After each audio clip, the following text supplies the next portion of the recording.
Assalamualaikum warahmatullahi wabarakatuh. Rahayu Sagung Dumadi.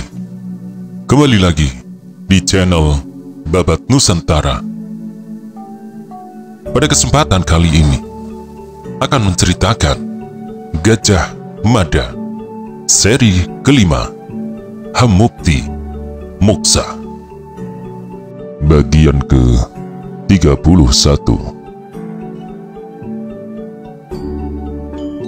Istana Surawisesa menyambut kedatangan tamu-tamu dari Majapahit dilandasi sikap seolah weruh saat durungi winara. Meski sejatinya mereka belum menerima berita apapun dari Majapahit, tanda-tanda alam yang muncul telah menjadi jembatan warta bencana yang menimpa Raja Sunda Galuh. Udara yang panas sampai mendidih, gunang-gunang yang terbang melebihi kewajaran, dan jerit-jerit burung malam bukannya tanpa arti. Kehadiran orang-orang Majapahit mempertegas keadaan itu. Jika Raja, Permaisuri, dan anak mereka tidak pulang, sebaliknya yang datang justru orang-orang Majapahit. Lalu apa arti keadaan itu? Wajah Mangkubumi Suradipati tegang membatu, mulutnya terkatup. Sementara itu, Niskala Westu Kencana tak pernah melepas pegangan tangannya pada tangan pamannya. Dengan tatapan mata tidak suka, Niskala Westu Kencana memperhatikan tamu-tamu yang berpakaian pemuka agama itu. Meskipun telah mempersiapkan diri dengan baik, tetap saja para tamu dari Majapahit merasa tegang. Ribuan prajurit Sunda Galuh membuat pagar betis melindungi istana. Para prajurit itu telah mempersenjatai diri dengan anak panah, tombak, pedang, dan trisula. Jika dikehendaki hanya dengan satu ayunan isyarat, tamu-tamu dari Majapahit itu bakal tumpas sebagaimana tamu-tamu dari Sunda Galuh telah ditumpas di lapangan Bubat.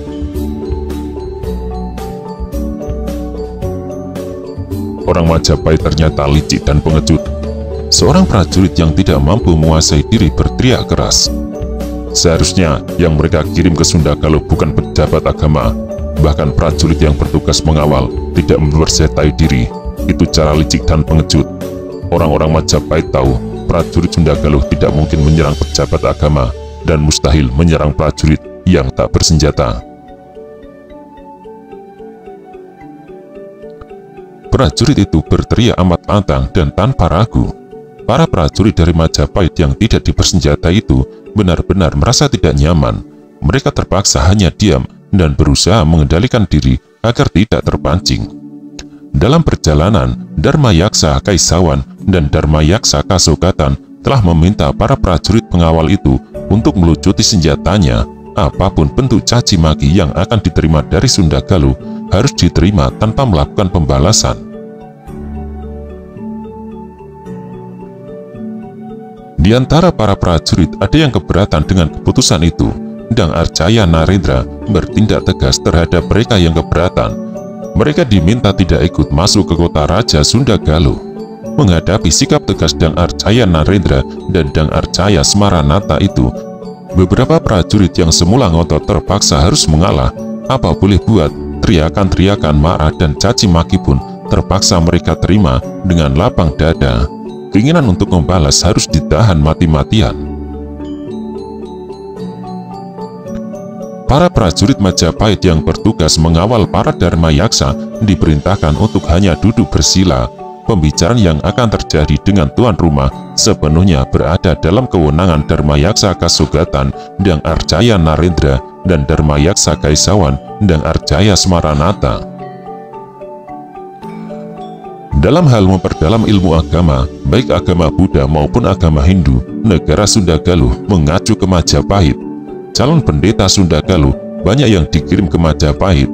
Hal itu karena kitab agama Hindu dan Buddha masih ditulis menggunakan bahasa Jawa. Itu sebabnya orang Sunda Galuh sangat menghormati pemuka agama Buddha dan Hindu. Dengan demikian, apapun nasib Prabu Maharaja Linggabuana, Permaisuri Dewi Lara Linsing, Dyah Pitaloka, dan segenap pengiringnya tidak akan menyebabkan orang Sunda Galuh kehilangan rasa hormat kepada para pejabat. Dengan hati-hati Dang Arjaya Smaranata dan Dang Arjaya Narendra menyampaikan warta duka yang menimpa Raja Sunda Galuh. Patih Hyang Buniswara dan Niskala Wastu Kencana menyimak dengan penuh perhatian. Telah terjadi sebuah bencana, tuanku, kata Smaranata amat hati-hati. Kedatangan kami ke Sunda Galuh untuk menyampaikan berita itu. Selain itu, atas nama Sang Prabu Hayam Wuruk, kami juga menyampaikan permohonan maaf. Majapahit terbukti tidak mampu memberikan perlindungan kepada para tamu terhormat dari Sunda Galuh. Udara di pendopo istana Surawisesa bergolak. Hyang Buniswara bersedekap. Dalam sikapnya itu, Hyang Buniswara berubah menjadi patung batu. Yang tak kuasa mempertahankan sikap justru Niskala Wastu Kencana. Kalian apakan ayah, ibu, dan kakakku? Tanyanya dengan suara penuh tekanan. Dang Arjaya Narendra dan Dang Arjaya Smaranata tidak mampu memberikan jawaban. Jika datang dari Hyang Buniswara, sesulit apapun pertanyaan itu masih bisa dijawab. Akan tetapi pertanyaan itu datang dari Niskala Wastu Kencana yang masih bocah. Hyang Buniswara segera meraih kepala keponakannya. Dengan cara itu ia berusaha menenteramkan hati Wastu Kencana. Apa semua ini karena keinginan Gajah Mada? Tanya Hyang Buniswara. Dang Arjaya Smaranata mengangguk. Rupanya Dang Arjaya Smaranata memiliki sikap yang lebih lugas. Dengan hati-hati tetapi tidak ada secuil pun bagian yang ditutup-tutupi, Smaranata menuturkan apa yang terjadi. Hyang Buniswara menyimak dengan cermat seksama. Tak ada satu kalimat pun yang tercecer dari perhatiannya. Bagi tercekik leher Pangeran Niskala Wastu Kencana setelah mendapatkan kepastian mengenai nasib ayah, ibu, dan kakaknya yang untuk jangka waktu ke depan tak akan pernah ditemuinya lagi. Berkilat-kilat mata Wastu Kencana memandang para tamu di depannya. Demikianlah tuanku, kata Dang Arjaya Smaranata. Tuan Putri Tribuana Tunggadewi Jaya Wisnuwardani dan Tuan Putri Dyahwiyat Raja Dewi Marajasa serta masing-masing suami sangat terpukul oleh kejadian yang tidak disangka-sangka itu. Majapahit telah berhias diri dan menyiapkan pesta besar-besaran. Itu sebabnya betapa terpukul Sang Prabu. Prabu Hayam Wuruk sudah tidak sabar ingin segera bertemu dengan calon permaisurinya.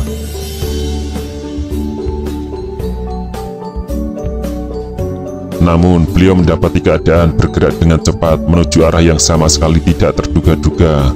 Akibat dari peristiwa itu, segenap rakyat Majapahit marah dan berduka. Bendera setengah tiang telah dikibarkan sejak peristiwa itu terjadi hingga hari ini. Hening merayap di pendopo istana Surawisesa ketika Dang Arjaya Smaranata usai menyampaikan amanat yang dibawanya. Untuk selanjutnya, Hyang Buniswara benar-benar berubah menjadi benda mati. Tatapan matanya jatuh di kejauhan. Cukup lama waktu bergerak mengalirkan udara panas, menyebabkan semua penjabat Sunda Galuh yang tersisa pun membeku. Para prajurit Sunda Galuh ikut membeku. Tangan mereka menggigil di gagang kujang masing-masing. Sungguh Hyang Buniswara mengayunkan isyarat tangannya, dijamin para tamu itu hanya akan pulang nama. Namun isyarat itu tidak pernah ada. Semua perhatian tertuju kepada Hyang Buniswara yang mendadak berdiri dan berjalan mondar-mandir. Kakang Prabu telah tiada, kata Hyang Buniswara ditujukan kepada punggawanya. Serentak para pejabat, para pimpinan prajurit, bahkan para emban yang duduk bersila di belakang memberikan sembahnya.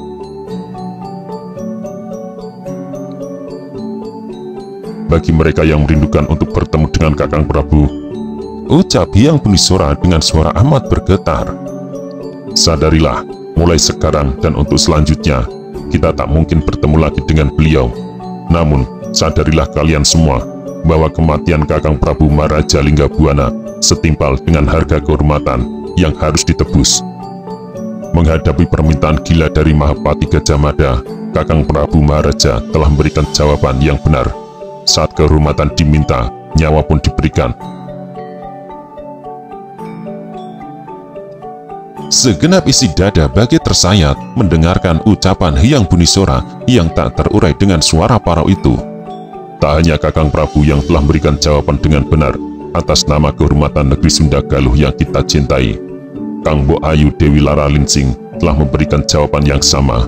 Kang Mbok Ayu Dewi Laralingsing tak perlu lari terbirit-birit menyematkan diri. Ia genggam keyakinan sepenuh hati. Ia berada dalam keadaan jiwa macam itu ketika menyentakkan gagang kujang ke jantungnya.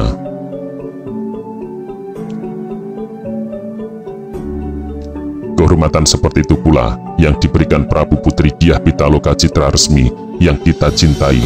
Keponakanku memberi jawaban kepada Gajah Mada dengan cara yang benar dan gagah berani. Ia tidak ternistakan, meski Mahapati Gajah Mada yang sombong itu berusaha merenggut kehormatannya, merenggut kehormatan Sunda Galuh lewat pengakuan Sunda Galuh untuk tunduk di bawah Majapahit.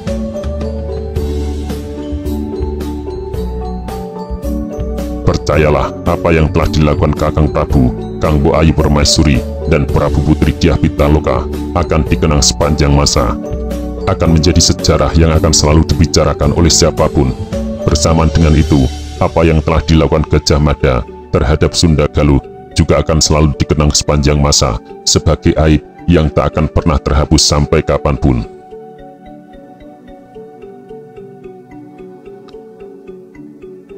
Pucat pasti wajah semua orang yang hadir di pendopo agung Istana Surawisesa itu. Apa yang disampaikan Hyang Bunisora benar-benar menusuk ke pusat jantung, menghajar pusat saraf tanpa memberi secuil pun rasa belas kasihan. Kakang Prabu Marajalingga Buana telah tiada. Tidak bagus negara Sunda Galuh dibiarkan kosong tanpa raja. Oleh karena kedudukanku sebagai adik kandung Kakang Prabu Marajalingga Buana, dengan ini aku mengambil alih peran beliau.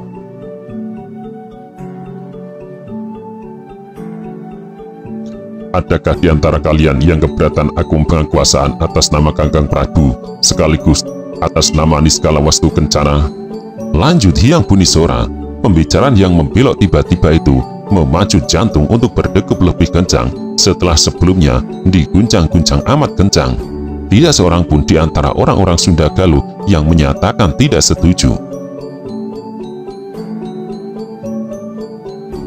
Bagaimana? Ucap Hyang Bunisora lantang. Semua orang mengangkat tangannya. Setuju! Teriak semua orang. Hyang Bunisora mengangkat tangannya. Hyang Bunisora kini bukan lagi seorang patih, tetapi telah berderajat sebagai raja.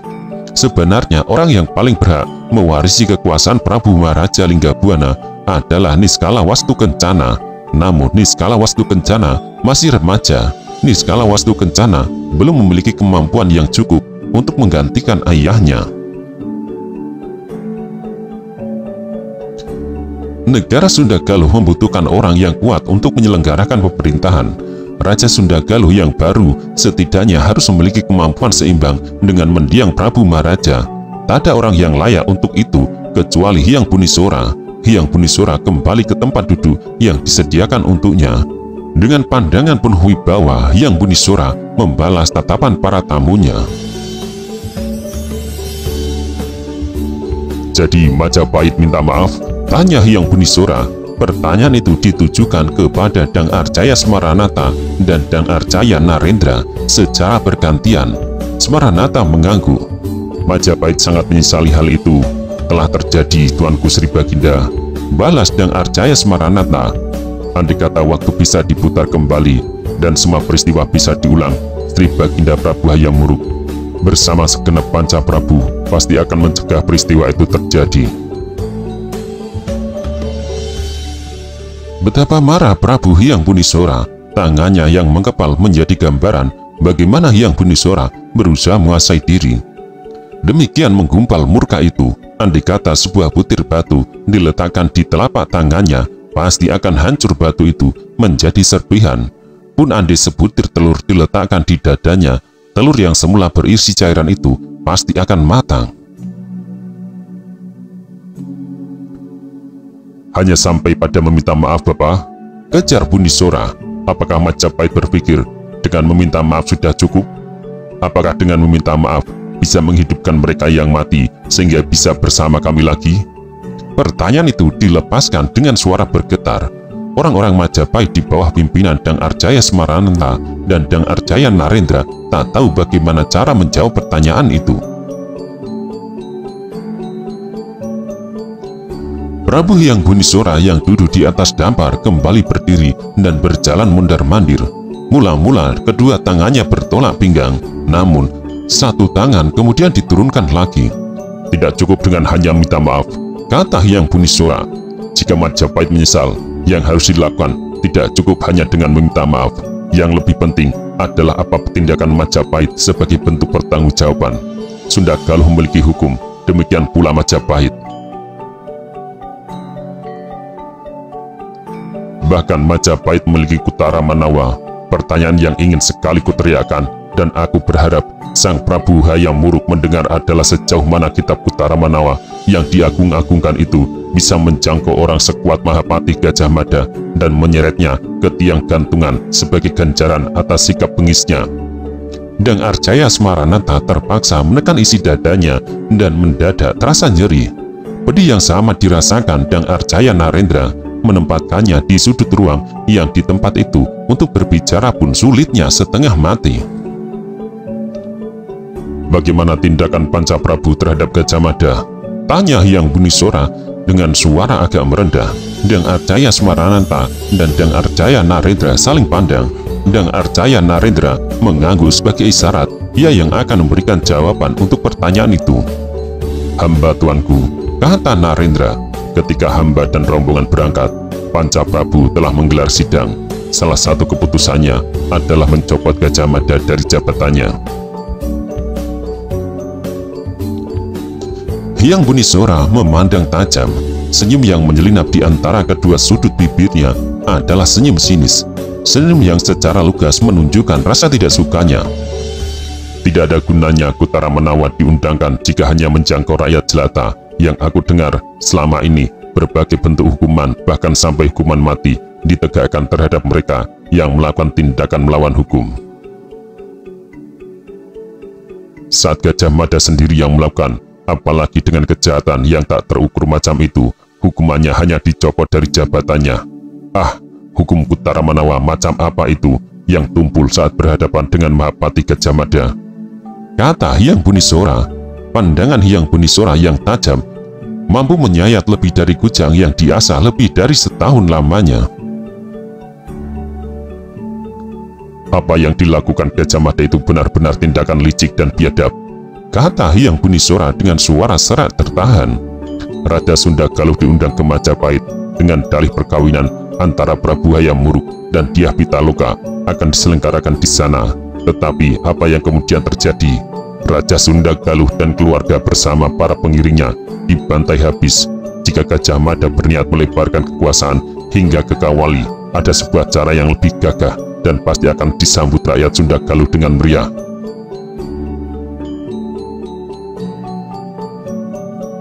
Serbulah Sunda Galuh dengan kekuatan prajurit yang katanya tidak mungkin ada yang menandingi itu. Jika hal itu terjadi, rakyat Sunda Galuh akan menyiapkan kuburan, berapapun jumlah yang dibutuhkan. Sikap Prabu Maharaja Linggabuana, Permaisuri dan Dyah Pitaloka, serta para punggawa yang rela tumpas di lapangan Hubat telah menjadi gambaran nyata. Sikap macam itu pula yang akan dilakukan rakyat Sunda Galuh jika Majapahit akan menyerbu.